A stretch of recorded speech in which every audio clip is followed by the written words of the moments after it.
ਜੀਵਨ ਦੀ ਇੱਕ ਬੜੀ ਪਿਆਰੀ ਘਟਨਾ ਯਾਦ ਆ ਗਈ ਕਿ ਇੱਕ ਵਾਰ ਉਹਨਾਂ ਦਾ ਦੁਸ਼ਮਣ ਜੋ ਨਾਲ ਦਾ ਬਾਦਸ਼ਾਹ ਸੀ, ਨਾਲ ਦੇ ਦੇਸ਼ ਦਾ ਬਾਦਸ਼ਾਹ ਸੀ, ਉਹਨੇ ਹਜ਼ਰਤ ਉਮਰ ਨੂੰ ਖਤਮ ਕਰਨ ਵਾਸਤੇ ਆਪਣੇ ਇੱਕ ਗੁਲਾਮ ਨੂੰ ਭੇਜਿਆ ਔਰ ਉਹਨੂੰ ਕੁਝ ਇਤਰ ਦਿੱਤੇ। ਇਤਰ ਕਹਿੰਦੇ ਆ ਸੈਂਟ ਨੂੰ, ਔਰ ਨਾਲ ਇੱਕ ਜ਼ਹਿਰ ਦੀ ਸ਼ੀਸ਼ੀ ਦਿੱਤੀ ਔਰ ਇਹ ਗੱਲ ਕਹੀ ਕਿ ਪਹਿਲਾਂ ਇਤਰ ਦੇਈ, ਜਦੋਂ ਇਹਦੀ ਸਮੈਲ ਉਹ ਲੈਣਗੇ ਸੋਹਣੀ ਲੱਗੇਗੀ, ਫਿਰ ਨਾਲ ਹੀ ਉਹ ਇਤਰ ਵਿੱਚ ਜ਼ਹਿਰ ਦੀ ਸ਼ੀਸ਼ੀ ਰੱਖ ਦੇਈ।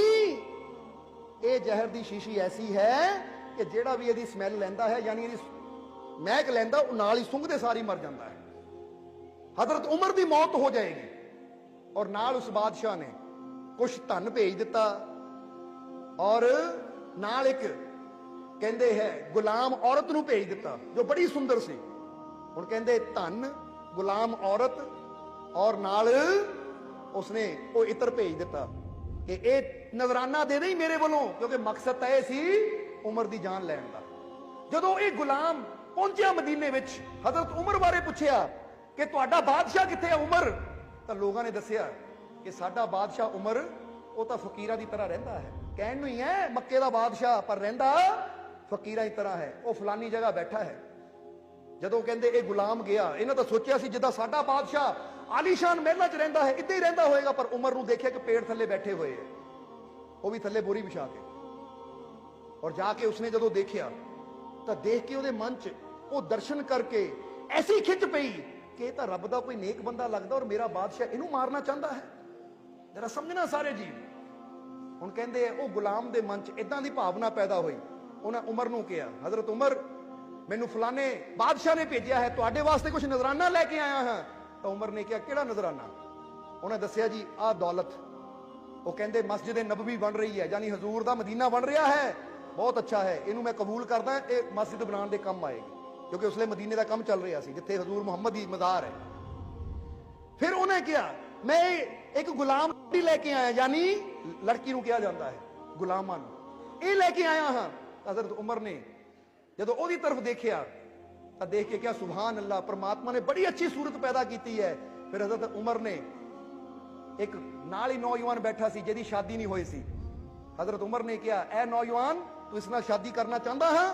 वो कहता जी हाँ। कहते फिर जा, ये मैं तेरे इख्तियार च दित्ती, तेरा अज निकाह पढ़िया जाएगा, अज तो ये तेरी पत्नी है। वो गुलाम बड़ा हैरान रह गया, कहता मैं तो सोचा सी साडे बादशाह कोई चीज पसंद आ जाए मेरी, पर इन्हां दे अंदर तो कोई असर ही नहीं है। फिर उन्हें हजरत उमर ने किया होर की चीज है, उन्हें इतर पेश किया, कहता जी आ ओ इतर है जिहड़ा बड़ा कीमती है, एक बार कपड़े नूं लग जावे तां कपड़ा धो धो के फट जांदा, पर इतर दी स्मैल ओदी महक नहीं जांदी। हजरत उमर ने किया लिया, फिर ये मेरी हजूर दी मज़ार ते सुटन दे काम आएगा, क्योंकि मेरे हजूर दी मज़ार चों महक आनी चाहिए, मेरे मुर्शद दी मज़ार चों। ये आशिक दा प्रेम। हुण जदों उन्हां देखिया अपने वास्ते तां रखिया ही कुछ नहीं, इन्ना रब दा प्यार करने वाला अपने मुर्शद नाल, तां ओहदे मन च इक्को ही गल आई, कहंदा इन्ना नेक आदमी हुण जे मैं जहर दी शीशी देवां ये दुनिया तो चला गया तां फिर मेरे हथों बहुत बड़ा पाप होएगा। इसलिए उन्हां की कीता, शीशी दित्ती। हजरत उमर कहंदे होर कुछ है? वो कहंदा जी आ शीशी है। कहंदे की है? वो कहंदा जी सच दसां इहदे च जहर है, ये जहर दी गंध लैण नाल ही, महक लैण नाल ही बंदा मर जांदा है।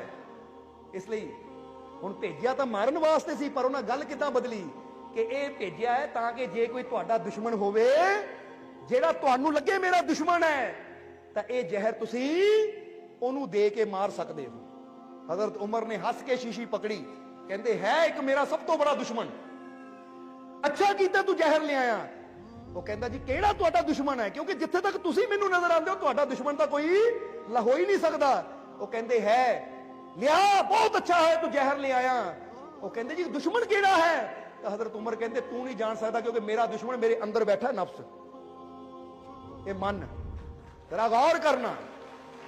कहंदे अच्छा होया इहनूं ले आया, ये दुश्मन दा मरना जरूरी सी, और तू कहंदा है इहदी महक लैण ने बंदा मर जांदा।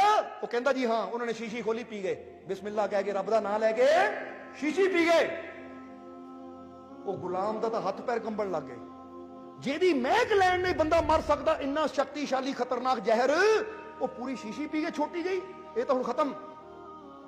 हजरत उमर बैठ गए, चेहरा लाल हो गया, पसीना आना शुरू हो गया। ਔਰ ਇਹ ਗੁਲਾਮ ਡਰਨਾ ਸ਼ੁਰੂ ਹੋ ਗਿਆ। 10-15 ਮਿੰਟ ਬਾਅਦ हजरत उमर ने अखां खोलियां, मुस्कुराए, कहते डर क्यों रहा है? फिक्र ना कर, मैं अपने मालिक के विश्वास से जहर पीता है और मेरे मालिक की ताकत जहर नालों बहुत बड़ी है।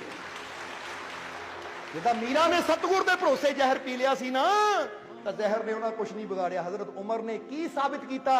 वो कहते दुनिया के कोई भी जहर ओदी रहमत तो बड़ा नहीं है।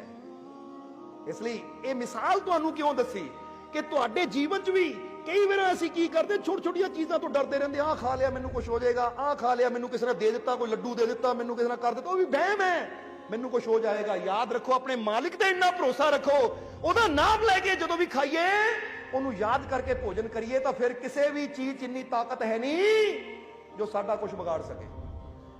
ਬਸ ਆਪਣੀ ਸੁਰਤੀ, ਆਪਣਾ ਧਿਆਨ ਆਪਣੇ ਮਾਲਿਕ ਵੱਲ ਰੱਖਣਾ ਹੈ।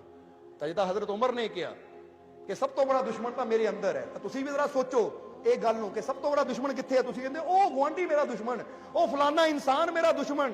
ਉਹ ਕਹਿੰਦੇ ਸਭ ਤੋਂ ਬੜਾ ਦੁਸ਼ਮਣ ਤਾਂ ਤੇਰੇ ਅੰਦਰ ਬੈਠਾ ਇਹ ਮਨ, ਜੋ ਵਹਿਮਾਂ ਭਰਮਾਂ ਨਾਲ ਜੁੜ ਗਿਆ ਤਾਂ ਤੇਰਾ ਦੁਸ਼ਮਣ ਹੈ। ਜਦੋਂ ਪ੍ਰਭੂ ਦੇ ਵਿਸ਼ਵਾਸ ਨਾਲ ਜੁੜ ਗਿਆ ਤਾਂ ਇਹੀ ਤੇਰਾ ਮਿੱਤਰ ਬਣ ਜਾਂਦਾ।